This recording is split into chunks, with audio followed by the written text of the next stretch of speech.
Hello, welcome to another CleaveTech tech tip. Now, I've been away so long, you've probably forgotten what these are all about. So I have been filming and I have been doing other videos, I just haven't had a chance to release them yet. But I thought I would start back again with a lot of my new content with one of these chassis here. And it is a Mid America Gemini chassis. Now, I'm going to be building this chassis very soon, and you'll see a series of videos on the build of this chassis. But I thought I would start with a very short video where I'm going to compare this to other 24th production chassis on the market.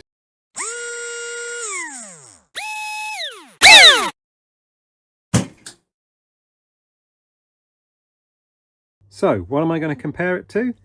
Well, I'm going to compare it to some of the other popular chassis that are used. So we have one of these, which is the JK alias C43 chassis. That's quite a popular chassis, and to be honest, probably the favourite chassis of flat track scale racers around the world. And then we also have one of these chassis here, which is a Mezzetti Patriot Avenger Air chassis, and this was approved for BSCRA racing in the UK a little while ago. And the first thing I'm going to compare in this video anyway is I'm going to look at the weight of the chassis, the bare weight. So as they come out of the packet, how much do they weigh and how do they compare? So let's start with the Patriot Avenger Air chassis. Now you can see I even got the little motor bracket that comes with it. So that's literally out of the packet, and we can see what that weighs, 47.212 grams. So we compare that. We'll take our Mid America Gemini chassis. I'll put it on the scales the same way round. And let's see what we get on this one. 47.159 grams. Or 161 slightly, just ticked over. And then we will put our last one on, our JK C43 alias chassis. 46.315. So that's definitely the lightest of the bunch there. Now, maybe that's a significant thing. Maybe that saving of just under a gram makes a big difference on a racetrack. Maybe it's the handling. Well, you can make your own decision as to which ones you prefer, but that's a simple comparison of the weight of all the three chassis. Another thing that's worth comparing, just back to back here, I've put a guide in place to hold the two chassis together at the same point at the guide pivot. We can compare the length of them, and you can see the length, if I get it right in the camera there, is pretty much identical. So I've got the Mezzetti one there, and I've got the JK one there. So the length is pretty much identical, as you would expect, because there's a rule for the length of chassis. But the pinholes are fractionally different. You can see the Mezzetti, the pin mounts are just slightly further forward than the JK. They're the same spacing in between, but they are slightly further forward. And you can also see that the Mezzetti has a slotted front pin tube mount compared to the back there. The JK just has two round holes, but the Mezzetti one has a slotted one. So if you're going to run floating pins, that obviously means the pins can float up, or the pin tube mounts can float up and down as well as slightly sideways, but they will move a bit more. If you were using the little metal clips to clip your body shell on, again, the front would move a lot more than the back. But again, you could solder them in, and you can solder them at different heights at the front there. You've got options with the Mezzetti. The JK, say, is just fixed positions.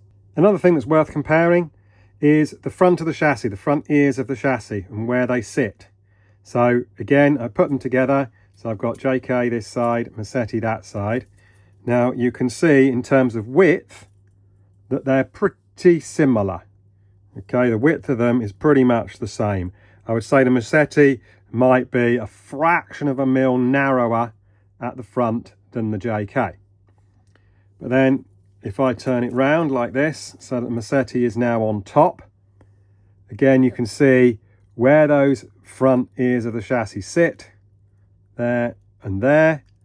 So again, both chassis pretty much pick up at the same spot, both sides of the guide, and the same distance behind the center of the guide pivot as well, if you ran a line across there. So in that respect, both chassis are very similar. So we'll now do the same, comparing the JK to the Mid America Gemini chassis. Again, put the guide in to hold both chassis in the same place. And you can see in terms of the body mounting places, Mid America, again, a fraction just ahead of the JK, but not very much. It's probably a millimetre, maybe slightly less than a millimetre further ahead. But again, the pinhole spacings are the same. So in effect, you could probably get away with using the same body on both of these chassis, and the Massetti to some instance as well, depending on where you mount your front pin tube and whether or not the body would drop down and drag on the track. So that bit, again, is pretty similar on those two. We'll compare the back end. The back end looks very similar as well, in a very similar place, but again, you would expect that due to the maximum lengths of the chassis that are allowed. And next, again, we'll compare the front pickup points.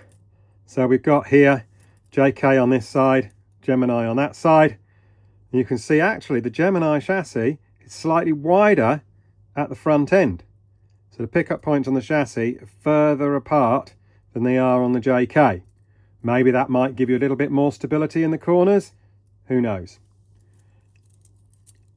Testing will tell. But then when we look from above, again, you can see that actually, again, the Gemini just picks up that little bit further forward. So the front ears of the chassis are just that tiny bit further forward than the JK chassis. So again, you know, if you drew a line, center of the guide, and then to each one of these pickup points there and there, you would say that the Gemini was slightly further forward than the JK chassis. But then when we look at the back, and if I take these apart, you look at them side by side, you can see the motor boxes are very similar. Maybe this is perhaps where some of that extra weight was at the back end here, because the JK has this cut out, but the Gemini doesn't. But maybe that's for a little bit more strength, perhaps. Maybe it's in the manufacturing process. Again, if I turn them over, you can see the rest of the motor box, and the way it's designed is very similar. Now, I think that's probably because the same guy was involved in the design of both of these chassis. And I think that was Jaroslav Recek from the Czech Republic, actually had a hand in the design and drawing up of both of these chassis. So they are similar in some ways, and I think they probably work very well. And I think they probably work very similar on the track as well. But I haven't actually tried a Gemini yet, and that's why I'm going to be building one up. And you will see in my next few videos the build of the Gemini chassis. I don't need to show you this one because I've already got a series of videos about how to build the JK. And you can click on this link up here and you can see my series of videos on how to do a JK chassis. If you're wondering why this JK chassis has extra markings on, that's because this was actually one of the ones that was from the set of chassis used for the 2019 Worlds in the UK. Therefore, it's been marked up. The centre section and the pans have been marked up so that you could only use this chassis because they were all handout chassis. So you couldn't go in your box and grab another chassis or another set of pans because they were all laser engraved on the chassis to match, so that you had to be using the one that would have been handed out to you. That's why this one's different. Also, this is not one of the newest JK ones, which I think have been tumbled a little bit in a tumbler, and all the rough edges have been taken off where it's been pressed out. So again, this is one of the older versions. Potentially, after you've tumbled something like this, it might even be fractionally lighter because the edges will be all rounded off. So what is perhaps already the lightest chassis might even be lighter still. And the final thing you might have noticed is the Mid America Gemini. This version is very, very, very shiny. I think it's actually been plated to make it that shiny. Now, the plating process, I'm not too sure whether that has affected the flatness of the chassis. We'll go into that in my next video. And maybe, again, there's some burrs on the edges here underneath the chassis, which again might have been caused by the plating process, but more likely started with the stamping process and the way it's been stamped out as well. That's not to say that the other chassis don't have any burrs on them. The JK, for example, does have some burrs on the chassis, but this has been stamped out the other way and all the burrs are on the top edge rather than the bottom edge of the chassis. So there we have it, a brief comparison of all three chassis. Obviously, I'm not comparing the handling, I'm not comparing how they work. I didn't really compare how flat they were out of the packet either.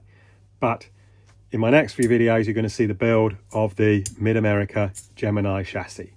So keep watching, keep subscribing, and there'll be more videos coming very soon.